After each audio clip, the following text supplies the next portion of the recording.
Make him feel at home, folks. Our first comment tonight, a very funny guy, Mr. Frankie. Pray!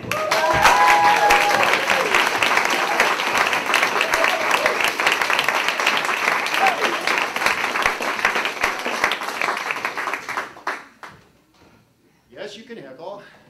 But Gabby Weeks, are you right there, honey? Can I see you?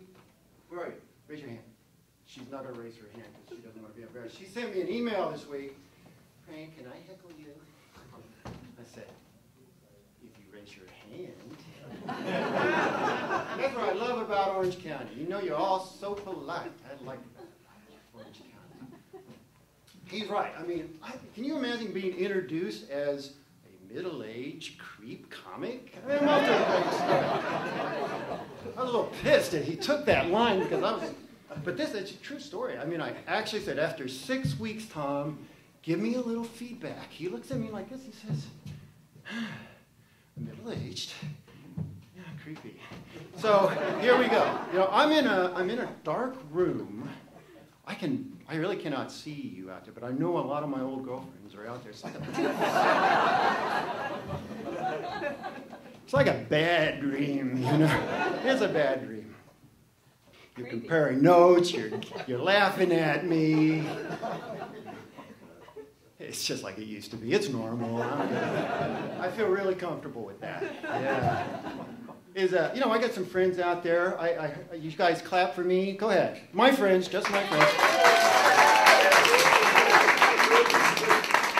That feels good. I need the encouragement. I begged for it. Thank you.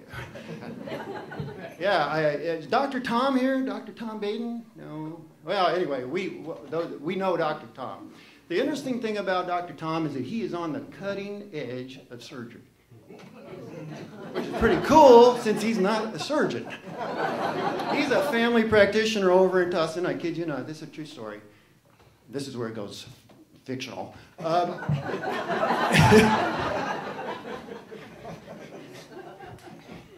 Dr. Tom is the first doctor in the world to have performed an appendix transplant.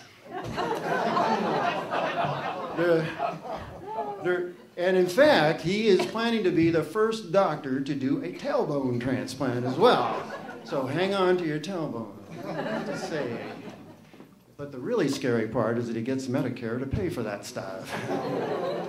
Yeah, that's our government. All right, Pauline, you out there, dear? Raise your hand. Come on, be embarrassed. It's all right. That's why I bought your ticket. Come on, raise your hand. Now, the thing about Pauline Nishida, those of us who know her, is that she is chronically late for virtually everything. Everything. So her friends have learned how to deal with this by telling her that the event in question starts before it actually starts. So, Pauline, honey, welcome to the 6 o'clock show. She was on time, just barely. I love that gal. Yeah.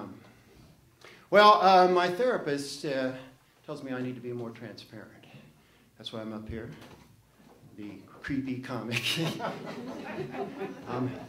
So here goes. I said I'm showing up on stage. Isn't that enough? She said, no, you got to go further. So take a breath. I can do this. Sort of. I'm shivering. Look at me, I'm shivering. I'm sexually repressed. It's true. I came to the realization that I was sexually repressed because I drive a 1996 Toyota Camry. 225,000 miles. I rent a one-bedroom apartment in Irvine. So far, this has kept me pretty safe sexually.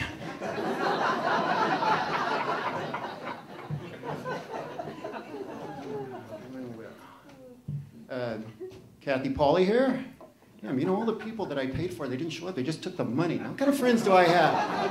Why, did I see a hand? You're just pretending to be Kathy Pauly.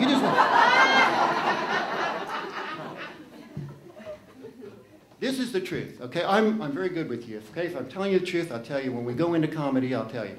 The truth is that last week, Kathy and I were right here. We attended a comedy show, then we headed across the street. We went to the to what is the name of that restaurant, man? That was such a good restaurant. Cedar Creek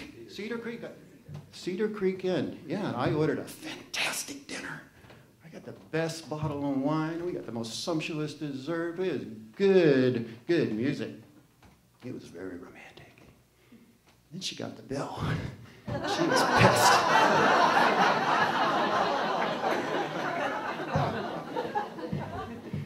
Cheap women, I can't. I don't want to. I'm not. It's over, Kathy.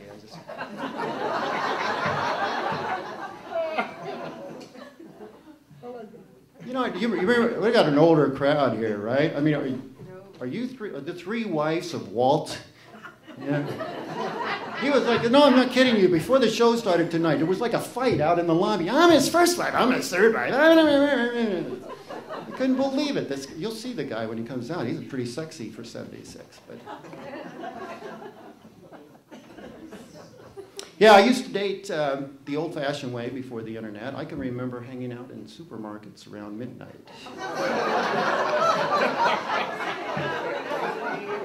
This is the creepy part of the comedy. Yeah. It was pretty good, though. I enjoyed the binge part, but I was also part of the purge part. That was bad. Yeah.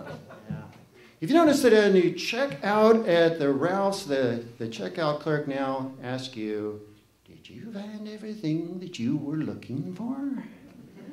Like, that is the most poorly timed question. You know, it's like the one time I just pull out, oh shit, look at this. I forgot to turn my grocery list over. I forgot 50 items, folks. Y'all just wait right here. What are you gonna do? You know, one time I actually did say that, and I came back and I just looked at folks and I said, I'm sorry, folks, but it's hard to find a date in this store.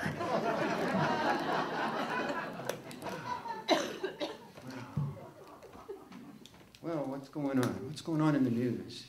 Anybody read the news this week? I mean, there's always something going on. It's pretty crazy.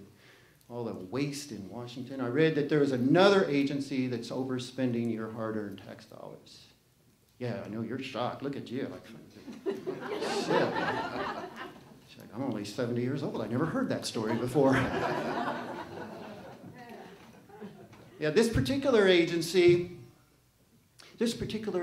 spent, I think, like $50,000, $60,000 for a magician to teach federal bureaucrats the magic of change. Imagine that. The congressional committee questioned the magician. He admitted that it really originated with the White House. The president bargained for some free tutoring. It looks like the president's going to carry through on his promise after all. Change in America. But don't worry, next month, the president has officially designated Take Your Daughters to Look for Work Month.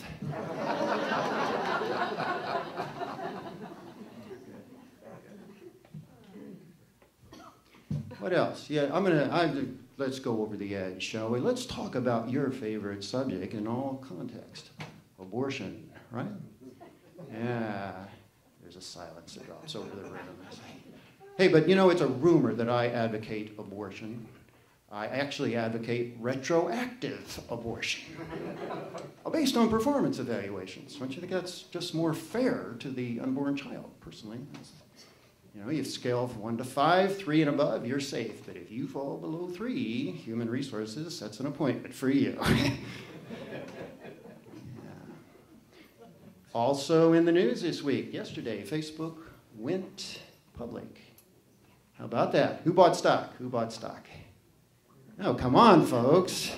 I'm buying stock like crazy. I don't know about you, but I'd like to re-own a piece of my own identity.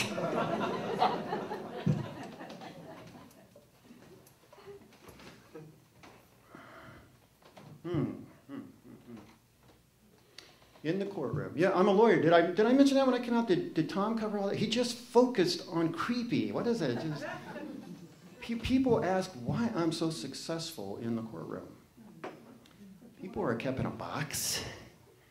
They can't talk to you. You don't know what they're thinking or feeling. If their opinions really matter, you'll never know. There are very rigid rules. Yeah, and if I express my real thoughts and opinions, I'm held in contempt. Shit, it's just like home.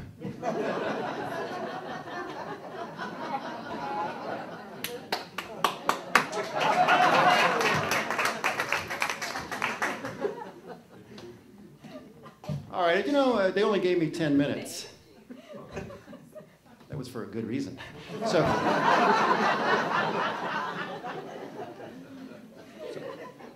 So this wraps it up. Tom, if you're out there, come save the creep. It goes like this. You're in a room with a murderer, a rapist, and a lawyer. You're given a revolver with just 2 bullets. What do? Shoot the lawyer twice. Hey, thank you, everybody.